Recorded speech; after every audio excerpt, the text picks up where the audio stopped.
നമസ്കാരം, ഞാൻ Shonima. Al Hilal hospitals and medical centres അവതരിപ്പിക്കുന്ന BMC ന്യൂസ് ലൈവിലേക്ക് സ്വാഗതം. ബഹ്റൈനിൽ നിന്നുള്ള പ്രധാനപ്പെട്ട വാർത്തകളിലേക്ക്.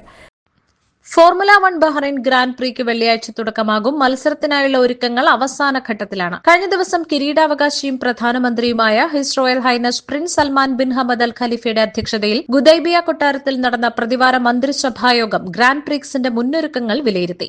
ഗ്രാൻഡ് പ്രിയിലേക്ക് മന്ത്രിസഭ പങ്കാളികളായ ടീമുകൾ, സന്ദർശകർ, ആരാധകർ എന്നിവരെ സ്വാഗതം ചെയ്തു. ഗ്രാൻഡ് പ്രിയോടനുബന്ധിച്ച് രാജ്യത്ത് അനുഭവപ്പെടാൻ സാധ്യതയുള്ള ഗതാഗതക്കുരുക്ക് ഒഴിവാക്കുന്നതിന് അധികൃതർ സമഗ്രമായ പദ്ധതിയും തയ്യാറാക്കിയിട്ടുണ്ട്. സന്ദർശകർക്ക് താമസ സ്ഥലങ്ങളിൽ നിന്ന് സർക്യൂട്ടിലേക്ക് പോകാനായി നിരവധി ബസ്സുകൾ തയ്യാറാണ്. വിവിധ ട്രാവൽ ഏജൻസികൾ, ഹോട്ടലുകൾ, ഇവന്റ് മാനേജ്മെന്റ് കമ്പനികൾ എന്നിവയുടെ നേതൃത്വത്തിൽ വിദേശത്തു നിന്നുള്ള നിരവധി ടൂർ പാക്കേജുകളും ഗ്രാൻഡ് പ്രിയോടനുബന്ധിച്ച് ഒരുക്കിയിരിക്കുന്നു. താമസ സ്ഥലത്ത് ലഹരിമരുന്ന് സൂക്ഷിക്കുകയും കഞ്ചാവ് കൃഷി നടത്തുകയും ചെയ്ത 5 പേരെ ബഹ്റൈനിൽ അറസ്റ്റിലായി. Criminal investigation and forensic science general ഡയറക്ടറേറ്റിന്റെ ആന്റി നാർക്കോട്ടിക്സ് ഡയറക്ടറേറ്റ് വിഭാഗമാണ് ഇവരെ അറസ്റ്റ് ചെയ്തത്. ലഹരി ഇടപാട് നടത്തിയതിനും അത്തരം ആവശ്യങ്ങൾക്കായി വീട്ടിൽ കഞ്ചാവ് നട്ടുപിടിപ്പിച്ചതിനും 28നും 51നും ഇടയിൽ പ്രായമുള്ള 5 വ്യത്യസ്ത രാജ്യക്കാരായവരെയാണ് പിടികൂടിയത്. 1 ദശലക്ഷത്തിലധികം ബഹ്റൈൻ ദിനാറാണ് പിടിച്ചെടുത്ത ലഹരി മരുന്നുകളുടെ വിപണി മൂല്യം. ലഹരി മരുന്ന് കൈവശം വെക്കുകയോ വിൽപ്പന നടത്തുകയോ ചെയ്യുന്നവരെക്കുറിച്ചുള്ള വിവരങ്ങൾ 996@interior.gov.bh എന്ന ഇമെയിലോ അല്ലെങ്കിൽ 996 എന്ന ഹോട്ട്ലൈൻ നമ്പറിലോ 999 എന്ന ഓപ്പറേഷൻസ് റൂം ഹോട്ട്ലൈൻ എന്നിവയിലൂടെ പൊതുജനങ്ങൾക്ക് അറിയിക്കാവുന്നതാണെന്ന് ഡയറക്ടറേറ്റ് അറിയിച്ചു.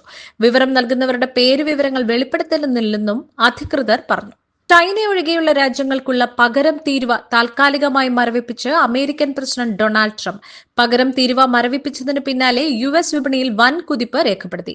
അതേസമയം ചൈനയ്ക്ക് മേൽ 125% അധിക തീരുവ ഏർപ്പെടുത്തിയതായി ട്രംപ് അറിയിച്ചു. ഇത് 3ാം തവണയാണ് അമേരിക്ക ചൈനയ്ക്ക് മേൽ അധിക തീരുവ ഏർപ്പെടുത്തുന്നത്. US ഉൽപ്പന്നങ്ങൾക്ക് അന്യായമായി ഇറക്കുമതി തീരുവ ഈടാക്കുന്നുവെന്നടക്കം ആരോപിച്ചാണ് ട്രംപിന്റെ നടപടി. 90 ദിവസത്തേക്ക് തിരിച്ചടി തീരുവ 10% മാത്രമാക്കിയതായും ട്രംപ് അറിയിച്ചു. 3 മാസത്തേക്കാണ് തീരുമാനമെന്നും അറിയിച്ചിട്ടുണ്ട്. White House press secretary Karoline ലിവിറ്റാണ് ഇക്കാര്യങ്ങൾ അറിയിച്ചത്. BMC ന്യൂസിൽ ഇനിയൊരു ഇടവേള.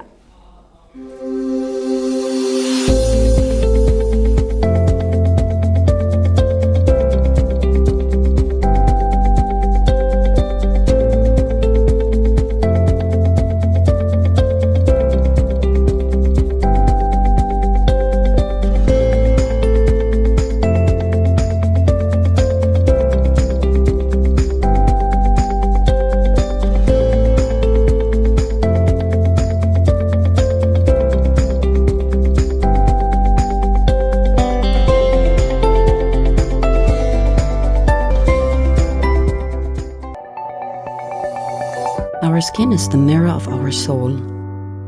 Our skin is our largest sensory organ. Our skin needs a healthy microbiome balance. This is regulated by its pH value, which protects the skin from pathogens, cold and ultraviolet rays.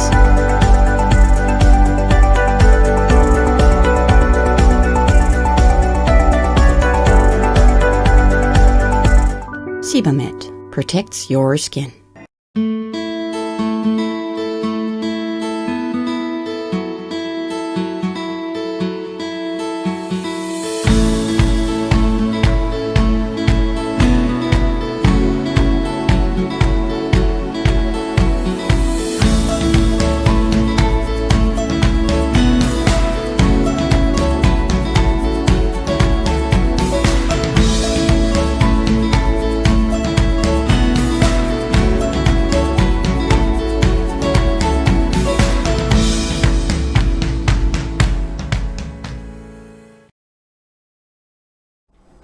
BMC ന്യൂസിലേക്ക് വീണ്ടും സ്വാഗതം. പ്രധാനമന്ത്രി Narendra Modi April 3ാം വാരത്തിൽ Saudi അറേബ്യയിലേക്ക് 2 ദിവസത്തെ സന്ദർശനം നടത്തുമെന്ന് ദേശീയ മാധ്യമങ്ങൾ report ചെയ്യുന്നു.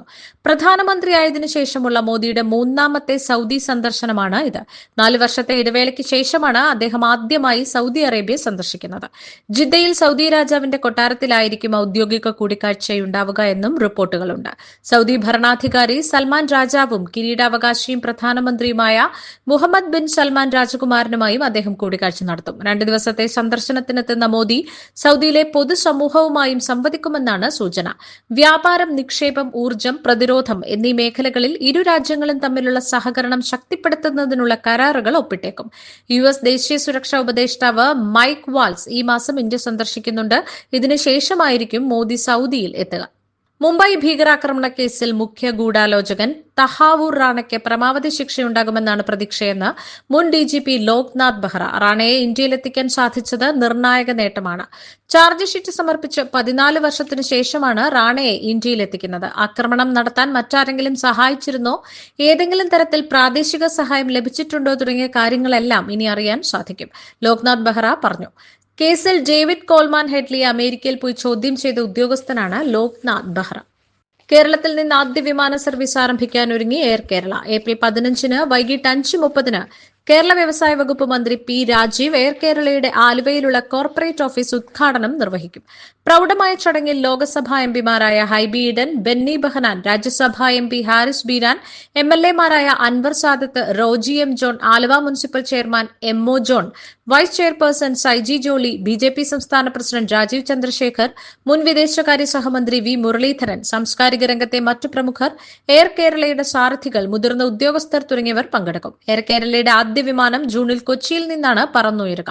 അൾട്രാ ലോ കോസ്റ്റ് വിമാന സർവീസുകളാണ് കമ്പനി നടത്തുകയെന്നും ചെയർമാൻ അഫി അഹമ്മദ് പറഞ്ഞു.